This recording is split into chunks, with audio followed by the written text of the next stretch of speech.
Hey, hey, hey, welcome back to Goals and Greatness Podcast, your weekly dose of business banter, big ideas, epic fails, and the systems that make the dream work. With your favorite duo, Cath and Lou.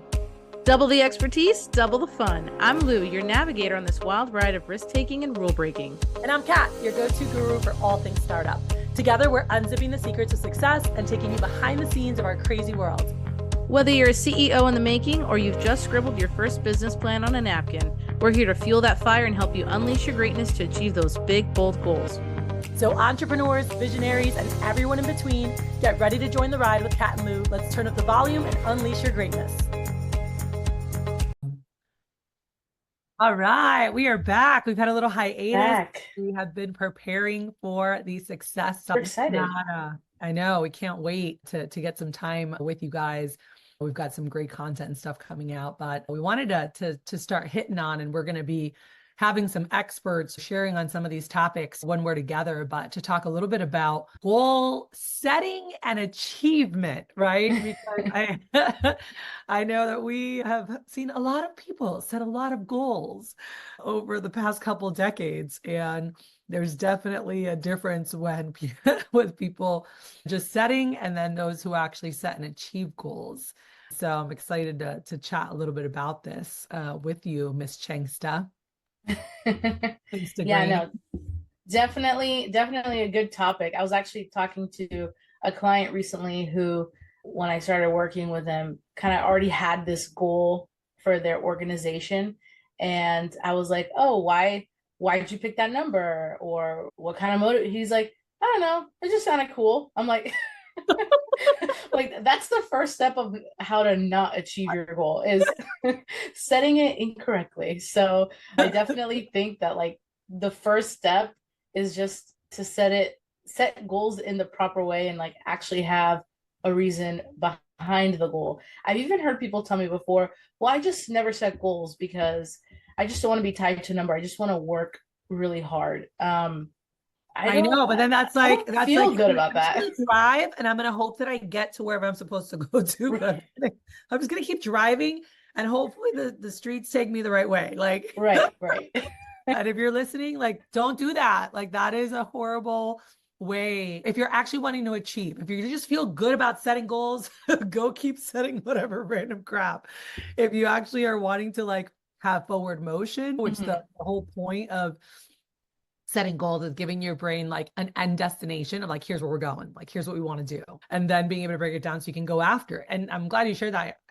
I've heard I was talking to someone 2 days ago, and we were going over, I'm like, oh, we need to set some, like, let's sit down, let's look at goals. And they're like, oh, I just feel like it just puts pressure, and then I get stressed, and then I just don't work. And I'm like, I'm like, okay, well, let's talk about how we're setting these. I was like, but how do you know, like, as human beings, like our brains, like there's like a dopamine release that we get when we like achieve certain things. And so you don't need to, like have this whole thing. But I said, I think it'd be good for you to set even small goals. It could be like making blank amount of calls in the next hour and a half and crossing them off and being like, heck yeah, I did that. Regardless of the result, like your brain is like, oh, I did something, I achieved something. And it will show up differently, and it will be more motivated to take more action towards getting you to where you want to go. If you're trying to pay for school, or you're trying to buy a house, or you're trying to make blank investment, like how the heck are you going to make progress if you don't know like what steps you need to take there to get there?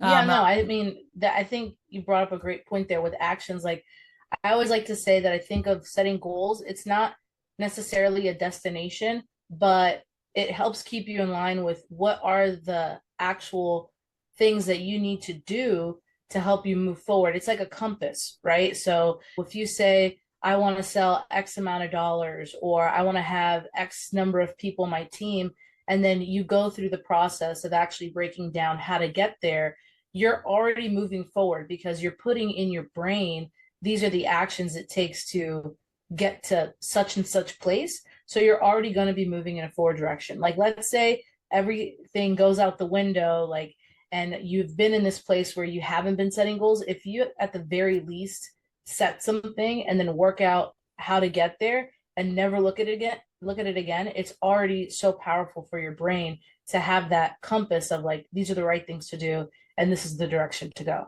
Mhm. So, Yeah. you And I know, think two of the biggest mistakes that I've seen is either people set, like you said, the guys just like, it just sounded cool. Like, it's just some, whether it's some crazy thing, they haven't even looked at what it's going to take. And then they're like, oh, well, I never hit my goal. Like, goals don't become that big of a priority because they never hit them because they don't set them the right way.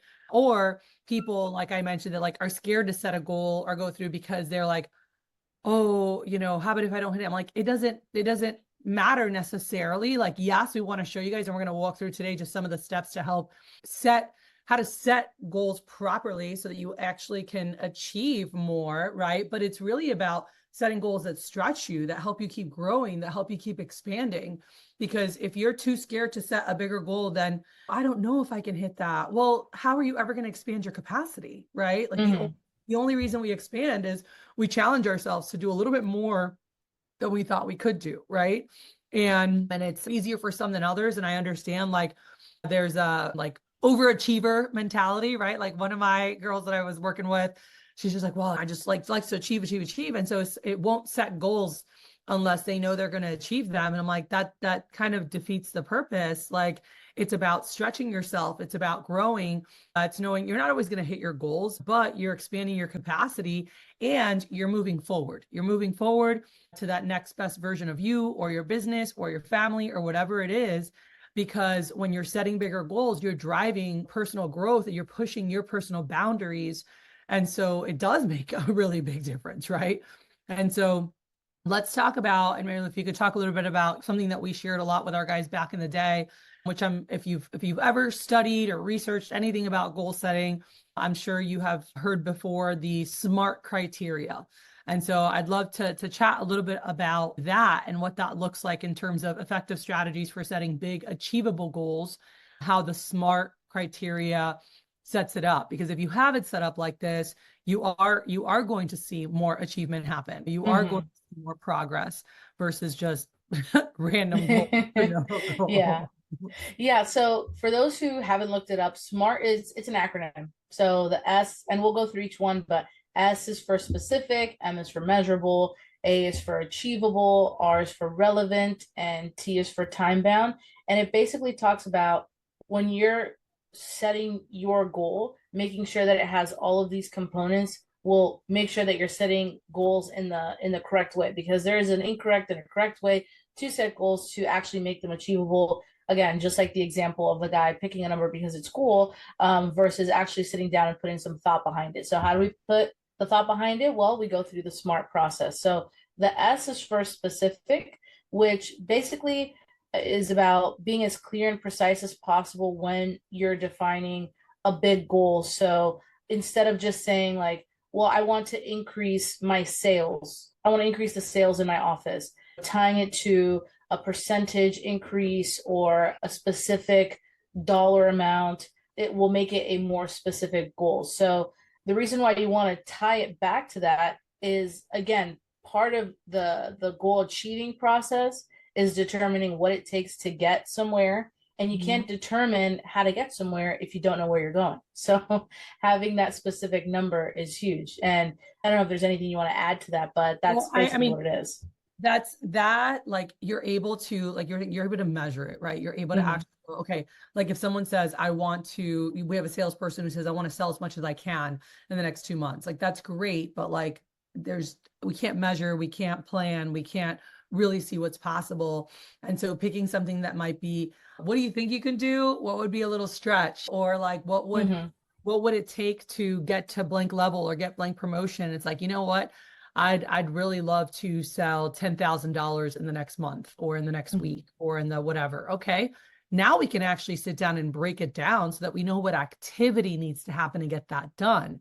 Because if you don't have that specific goal where it's like, I want to lose as much weight as possible. Okay. Well, good luck. Like, I don't know. Yeah. Like, I don't know what that is.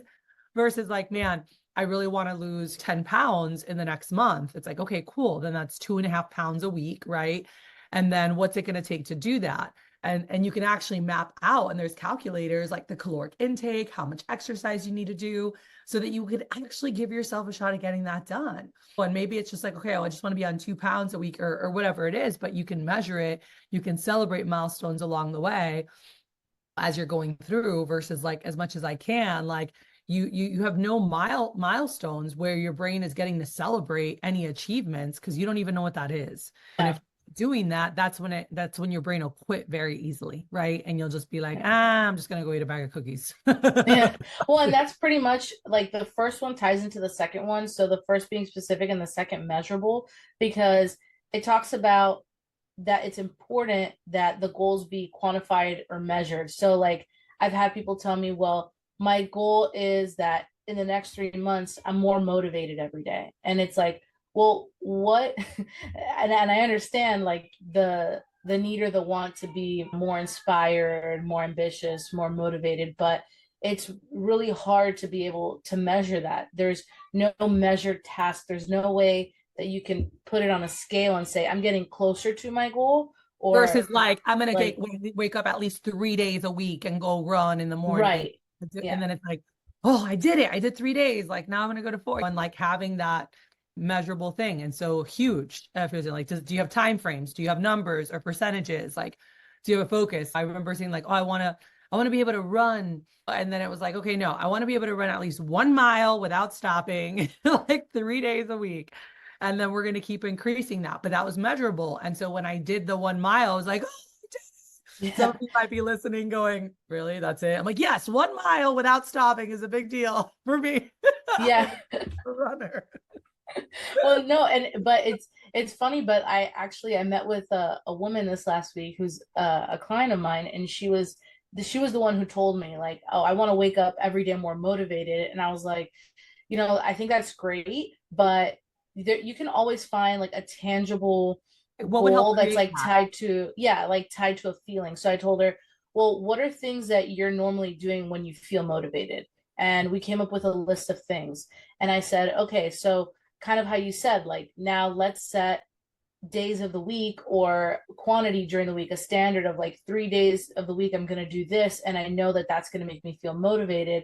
Or 3 days of the week, I'm going to do this other task that I know that I accomplish when I'm feeling motivated. And in turn, by doing that, I will feel more motivated. So there is a way to find tangible, measurable goals within like these abstract things that we want to achieve, but you have to ask a different question to get there.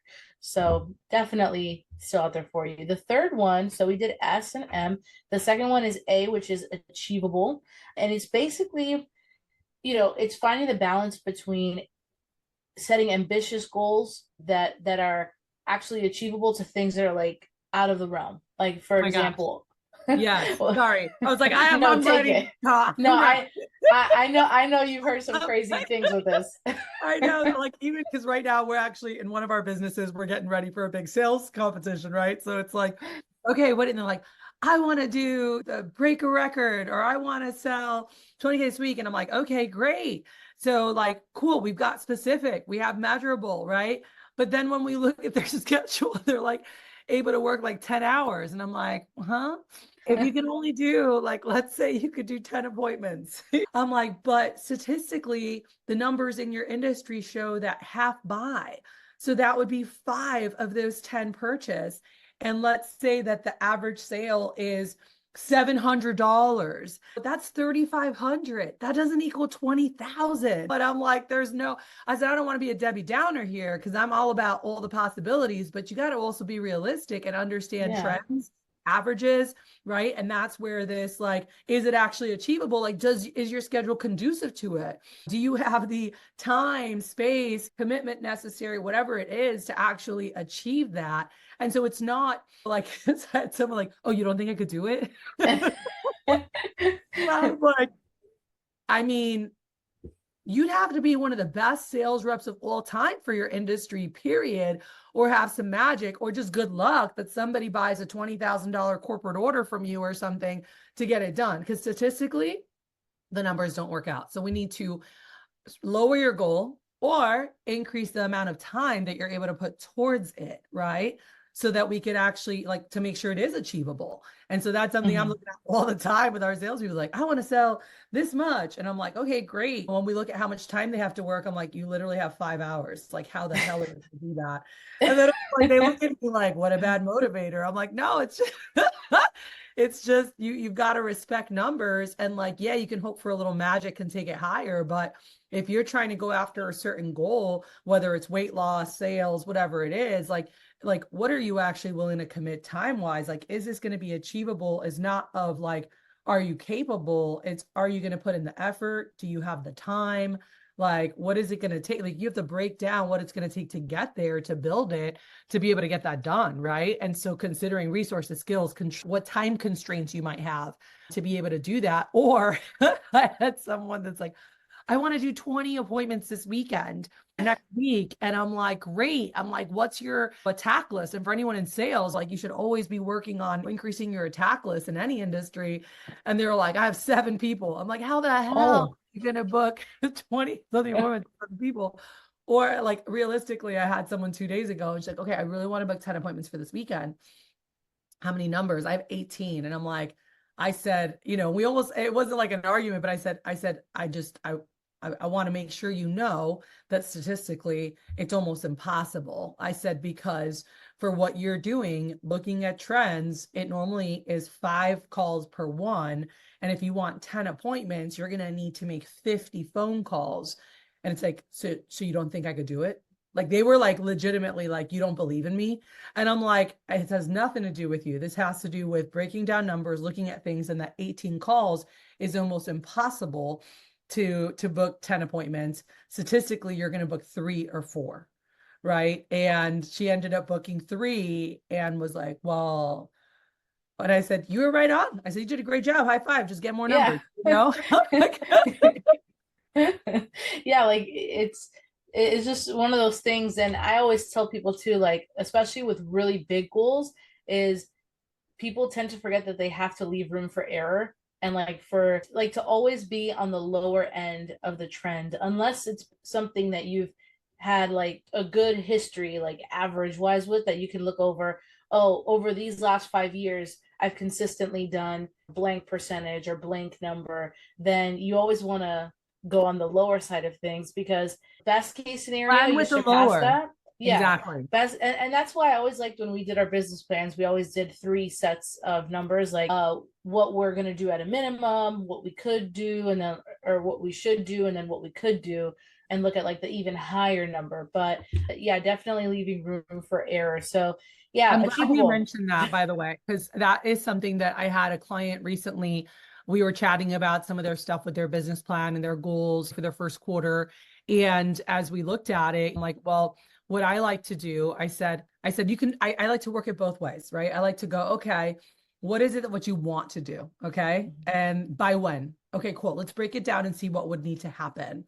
And then does it match the opposite of how much time do I have to allot, or resources, or whatever it be, to get there? And like, are they going to match? Because if I'm like, I want to get this done by this time, but then time wise, like, I don't have enough time to have enough meetings or calls or work on like creating this project or whatever is going to take X amount of hours, like we can go through it. Because the fact is, we set a big goal, but then the awesome part in what we do with this and seeing that it's achievable is that now we are going to break that down into smaller, manageable tasks or milestones, right? And that's what makes the goal less intimidating and really allows for that steady progress. And I've seen people do that, where it's like, okay, you set this big number, it's like, okay, cool, now let's break it down.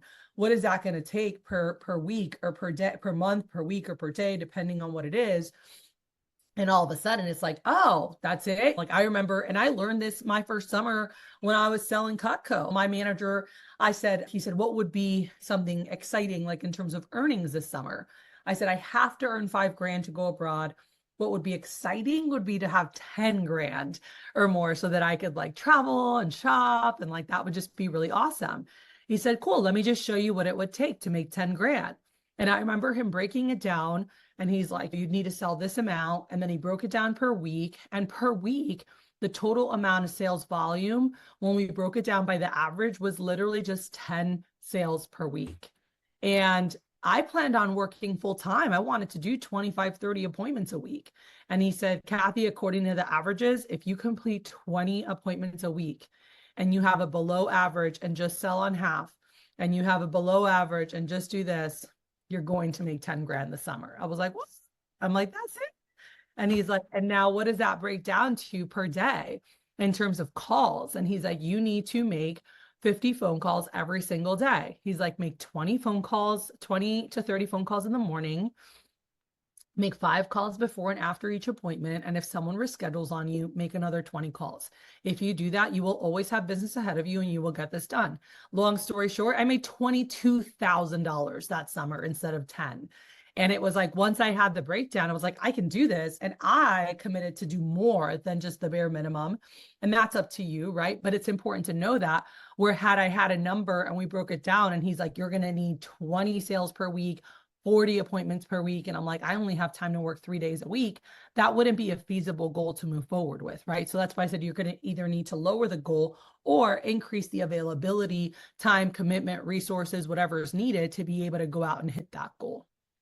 Yeah, and I'm glad that you brought up that you decided that you wanted to do more. And I always feel like when you get to the achievable part of goal setting is when people either realize one of two things: either I can do more, or I'm not ready to make this commitment and I need to lower my goal a little bit. That's my goal. Yeah. Mm-hmm. So, and I think that has to do with the second to last one, relevance, which it's highlighting the importance of like your values, interests, and beliefs, like tying that to your goal. And sometimes people's priority may not, like your goal may not be the number one priority ahead of other things. And so that's going to make you need to or adjust your conflict goal with things that are more important to you. And Right. then you're like frustrated or annoyed or like. Yeah, exactly. So that's another important part of evaluating it, is just making sure that, number one, that I think your goals are your own, right? Because like a lot of times people set goals based on other people's needs or desires for them. And so I feel like once you get to the A and the R section of SMART goal setting, that's when you start to figure out, like, is this really something that I want to do or not? So yeah, just highlighting that and making sure that it's in line with not only what you need in the short term, but also what you need in the long term as well. Like a group that I'm working with currently that has a lot of individual contributors on their team, a lot of sales reps on their team, and I've been meeting with some of them individually. A lot of them tell me goals based on what their manager might have told them they need in order for their office to be successful. And I always just go back to asking them, well, how does this goal inside the organization help you hit your goal outside of the organization? And then evaluating if that matches up. And when it hasn't matched up, we've either found ways to make them match up, or if it doesn't, it's just learning to have conversations with people and say like, hey, that doesn't really serve what my interests are. Like, these are my goals, and this is how my goal here is going to be relevant to my goal outside, to my personal long-term goals. So just evaluating it from that lens as well. And then the last one is just time bound, and understanding what time frame is actually relevant to your goal. Like if somebody says, back to like the weight loss one, because it's easy, if somebody says, oh, I want to lose 60 pounds in 1 month, well, I'd say, okay, like that's not really feasible for most people. Like maybe with people with certain BMIs it is, you could cut off your legs and lose 60 pounds.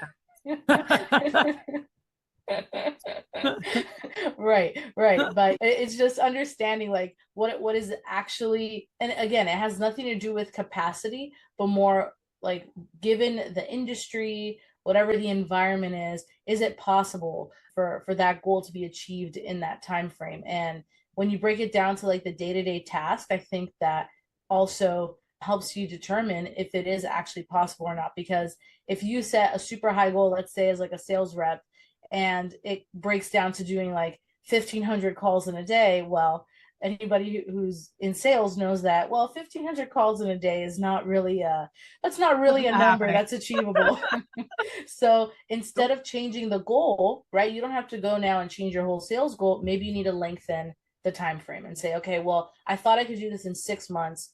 The actions that I need to take to get there doesn't line up with like the rest of my life and schedule. So I think it's going to have to be 6 months, and then working the numbers back and seeing if that is now achievable. And if not, maybe it's 8 months or 12 months or whatever it is. But respecting the time aspect of goal setting, I think, is super important too. I love it. And in the future, we can definitely do an episode on really like how to break down big goals, because I think that there's an art to that. And sometimes that gets lost, and that we could talk about that for another 30, 45 minutes or more. I could probably talk for like 5 hours. Well, that's also like the cornerstone of how to actually achieve them. And I know that our intention was to chat about that in this episode, but that's really the first step, is like smart goal setting, because if you don't do that, like you can't achieve your goal. Yep. And again, the T, just the time, right? That she was just talking about, like making sure you guys got that. But it makes a really big difference. And just that we'll call this part one to this, but the SMART criteria, do you have a specific goal? Can you actually measure it? Because that's going to be important to break it down. And that is it achievable? And making sure that when we do break it down, like, do you have the time? Do you have the resources? Are you going to be able to do that? Are you able to commit to those actions? Or do we need to make adjustments on time frame, goal size, whatever it might be, to help keep that going? You still want to set a goal, you just might have to adjust it, and not forgetting that these goals will continue to expand you and to give you confidence of like, boom, I could do this. What else can I do? And be able to keep helping you grow as an individual. Is it relevant to what's happening and aligned with where you're going, who you are, and what's happening? And is it something that can be done in a specific time? Like, do you have that time frame, right? Making sure that you have an urgency, and it helps you stay focused and helps you stay accountable. And if we're doing that, you guys are going to start seeing some big movement in what happens. All right. Yeah. And as we wrap, I just want to say that for those of you We're gonna wrap. oh yeah, I'm gonna no, I'm not gonna break it down. But yeah, for those of you attending our Success Summit, I know Kathy's gonna be talking about the science of achievement and what it takes to actually achieve things and dive deeper into that. So I highly suggest that if you're listening to this and you're like, I have big goals and I want to achieve them, definitely pop on over to our website, check out our event that we have coming up. I know that our early bird is kind of no more, but we do have some general admission tickets still available. So I'm excited to see everybody there. Yeah. Do you have a quirky question? Sure, but let's see how you react to this. If you were a pasta shape, which pasta shape would you be? A pappardelle. I like the thickness, and I like the width. Yeah, I don't like the skinny little noodles. And I don't like all the weird shapes. I just like thick and like curvy and flat. Yeah, that's mine. True. Well, I think I would either be like a All skinny, curvy, gnocchi and or a bow tie. Why bow tie? Because I like to have fun. Yeah. Yeah, and it's cute. It's a Fitting. cute pasta. You are cute, just like you. I love There it. you go. All right, guys. Well, we will see you soon. Have a great day. And tune in for the next time. Like, comment, share, all the things. Helping people grow. We want to help people get to Yeah.